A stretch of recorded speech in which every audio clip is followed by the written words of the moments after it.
Hey guys, EleventyTen here and welcome back to some more Overwatch. And today we are talking about the latest patch 1.8, which just came out a couple minutes ago. So, pretty big patch. We're going to go over the highlights real quick and show you what's going on. So the main thing right now is the features that have been added. You can see here competitive season 4 starts today in 4 hours. But the arcade mode now has captured a flag as a default mode that you can select, and it gives one loot box per week.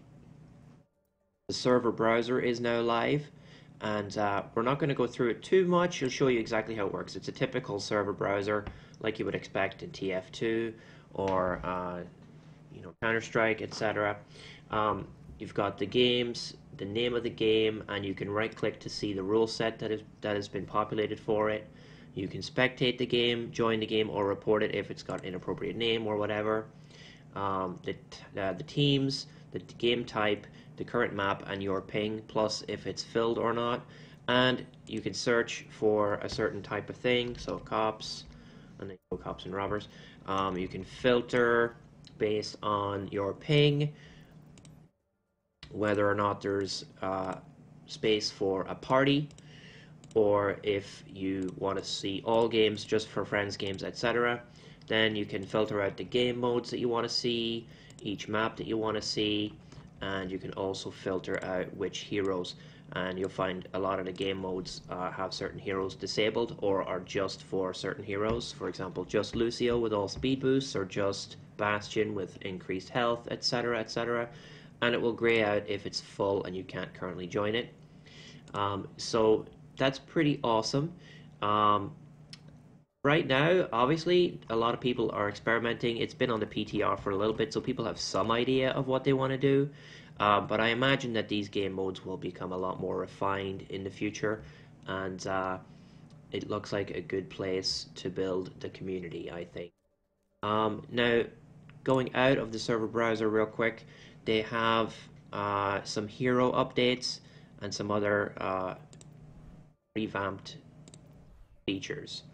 So in the hero gallery, they have again updated the visual for this. They don't seem to be happy with any of the previous versions of this hero gallery. It's been changed, I think, 4 or 5 times now. But what we're going to do is go over the hero updates. So first of all, Ana, they've added a new control functionality to adjust the sensitivity of targeting nano boost. Bastion has been changed significantly insofar as his configuration time. Let's just do a training with Bastion. His configuration for sentry has been reduced from 1.5 to 1 second. Bullet spread has been changed, so let's just show you here. Alright, so it's now quicker to go in and out of his tank mode. Bullet spread increased by 50%. So, and bullet spread is always at maximum. It no longer increases as the weapon is fired. Magazine size increased from 200 to 300, you can see on the bottom right, and it no longer does critical.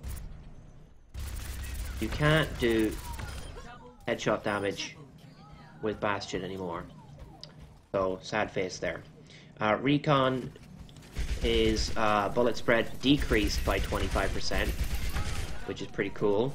And the magazine size has been increased to 25 from 20. Now, I can't exactly show you here because I can't really take damage. Can I take damage? I can. Down here and take some damage. So healing can now be used while you're running, while you're moving. It's changed to right click. So let's take some more damage here, and you can heal while moving. So, and it's got a charge timer similar to D.Va's shield. See there, it's coming down on the right. The other thing is it's bound to right click instead of ability 2, and it's no longer interrupted by taking damage. So if you're taking small chip damage, you can just tank that straight up. Let's see here. Now, in his ultimate, it no longer gives him bonus armor, and has now got a passive ability called Ironclad, which means he takes 35% less damage while in sentry or tank mode. So he default takes 35% less damage while in this mode or in his ultimate mode. So that's pretty huge, I think. Pretty huge. So they have some comments on their forum about why they're looking at getting these changes in place, but you know, it's available there if you want to go read it. So the other things they've changed for heroes: Diva's defense matrix. Projectiles no longer need to travel a minimum distance before she can block them. So you can still block them if you can now block projectiles if they're point blank. May's cryo freeze. So you can now target her while she's in cryo freeze. So, for example, a Mercy, you can now target her while she's being frozen or while she's healing up. Speaking of Mercy, her resurrect. She's now invincible for a couple of seconds while performing resurrection. Should help her survivability a little bit more. For her main Kadusha staff or weapon, she cannot target Zenyatta anymore while he's doing his Transcendence, and you now have some options about the beam and Guardian Angel sensitivity to adjust those targeting things. So moving on to Roadhog, his scrap gun has had the spread decreased by 20%, and his chain hook is now targeting. Now targets are now pulled to a location 3.5 meters away, up from 2 meters. So now when you pull something close, going into the wrong thing. When you pull something close, it's further away from you when it lands or when it gets there. So that could change how Roadhog players play a little bit of the game. So let's have a look here if we can. Yeah, see, it's further away from you now. So what else? And the cooldown has been increased from 6 seconds to 8 seconds. So you see the cooldown there, 8 seconds. Okay. Let me see what else. Sombra now has hack sensitivity similar to Mercy. Let me see. Console change there for Symmetra Sentry turrets, which damage has been increased. Console for Torbjorn has had his damage increase for his turret.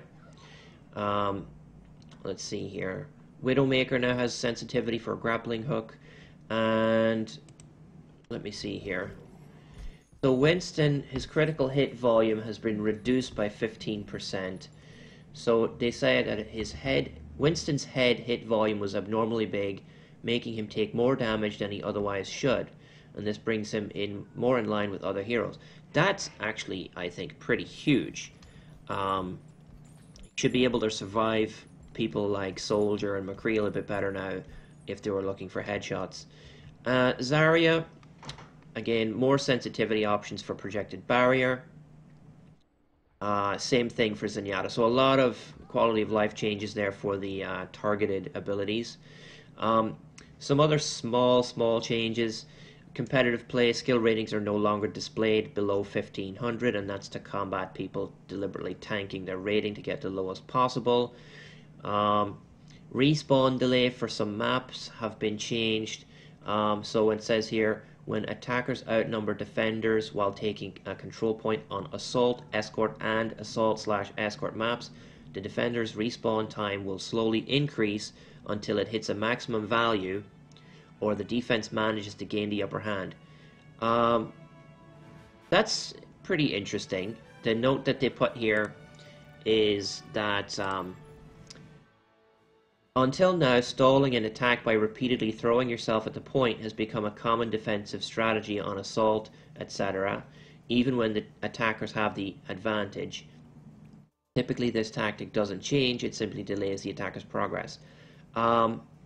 I think that's pretty cool. That can lead to some frustrating overtime situations where you think you're getting it and then they defend again, they defend again, they defend again. So yeah, I think that's a good change overall. And then another map change for Eichenwald. Let me see here. Says that the second gate no longer closes after the payload passes through the castle doors. Instead, rubble from the damaged doorway partially blocks the entrance. I think that they announced that a while ago, but it was updated just today. Let me see if there's anything else. Nothing really worth noting. You can check the patch notes on their website, on the Battle.net forums in the Overwatch section, obviously. But they're the huge things. The map, the server browser, the change to Bastion, the change to Roadhog were the two highlighted things for the hero classes. Competitive Season 4 starting today in 4 hours. And yeah, so I'm eager to get into the server browser and the custom games, and I'm eager to get started on competitive Season 4. So hopefully, if you're waiting for this to start and you're interested in the server browser, it'll encourage you to get back into the game. But that's it for now. Like I said, a pretty quick update. Thanks for watching. Hope you enjoyed the content, and I will see you guys next time.